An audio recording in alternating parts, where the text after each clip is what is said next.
Welcome to Blue Talks.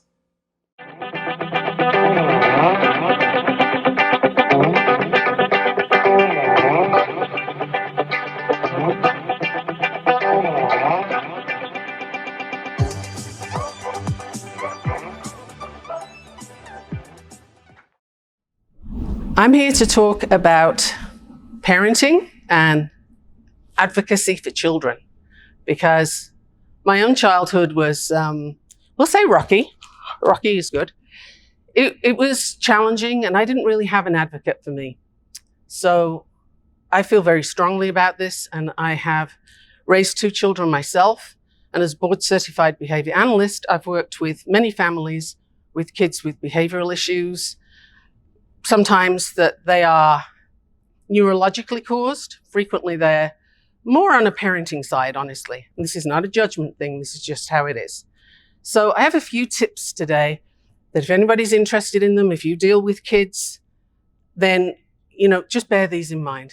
First of all, first tip, biggest tip I would say, is don't take other people's say-so for how your child is, what they can do, what they can't do.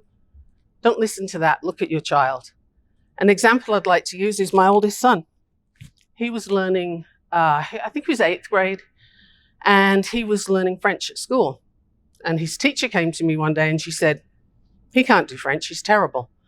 Like he can't learn French. He doesn't have that skill set, just take him out of languages. And I thought, whoa, kind of harsh, okay. And I thought about it and I decided, no. I'm not going to do anything with that information. I'm not sure about that. It felt off. We moved, and so my kids grew up moving, and we moved to a place, Singapore, where my child went to school, and he was learning Mandarin. Now, Mandarin is not an easy language. And this kid nailed it. Like, holy smokes, you should see him go. He was on the quiz team within 3 months. He was dreaming in Mandarin. He was so excited about that. And I thought, this is interesting. Okay. So I watched his progress, and I stayed out of his way. And holy smokes, this kid learned 7 languages fluently. He is now a PhD linguist, and he's doing his postdoctoral fellowship in mapping endangered languages. So that teacher could not teach French, in fact. And if I had taken her word for it, if I had said to him, hey, you know what, kiddo? Don't do languages. Don't worry about it. They're not good for you. Let's go in this trajectory. He wouldn't even be doing the work he's doing now. And he's breaking ground now. You have to cite his research for some of the stuff he's doing. I could have completely screwed that kid up and moved him in a different direction that wasn't suited for him by listening to somebody else's somebody else's story about what he could and couldn't do. So the biggest take home I'd like to give you is, please listen to your child, look at your child, and trust them to find their way. When you get in their way and you tell them what they have to do and what they can't do, you are limiting them, and that's been done to you. So my recommendation there is not to pass that on.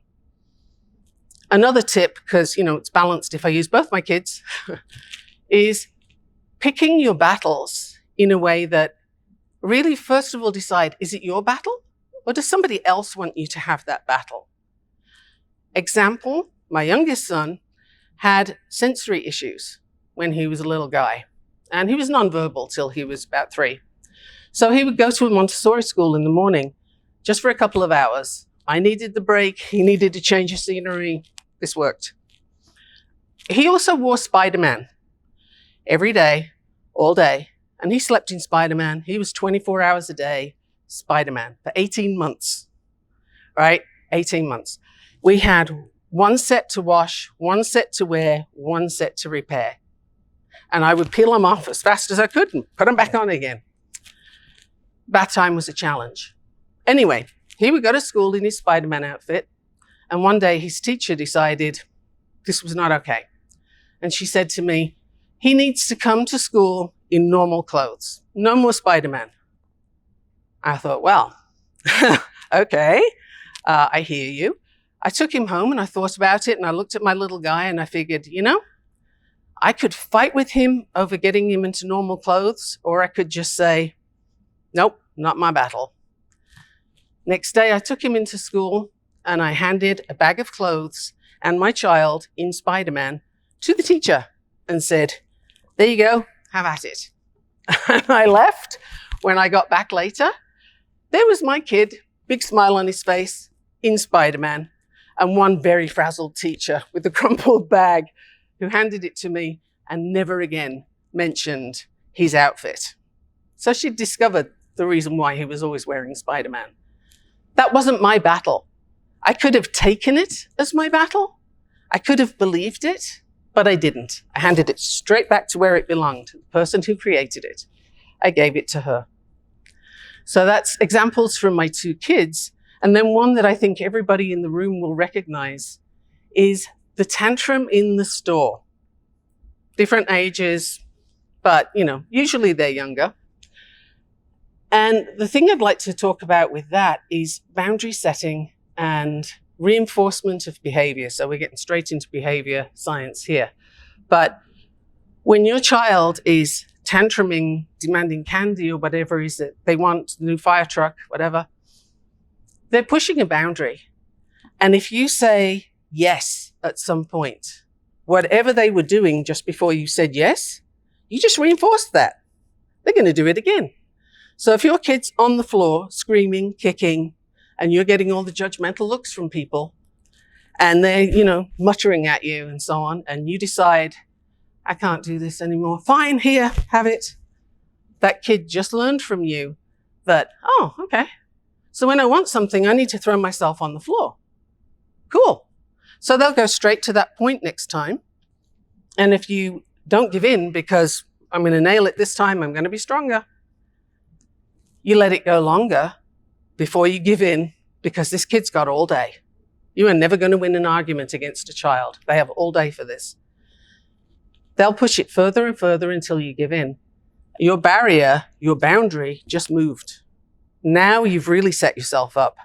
And you did it because you reinforced that behavior. So this is something that every parent falls into, and every parent I work with, we have this conversation at some point. And I have it in multiple places. So my suggestion is that you're clear on what you will and will not accept.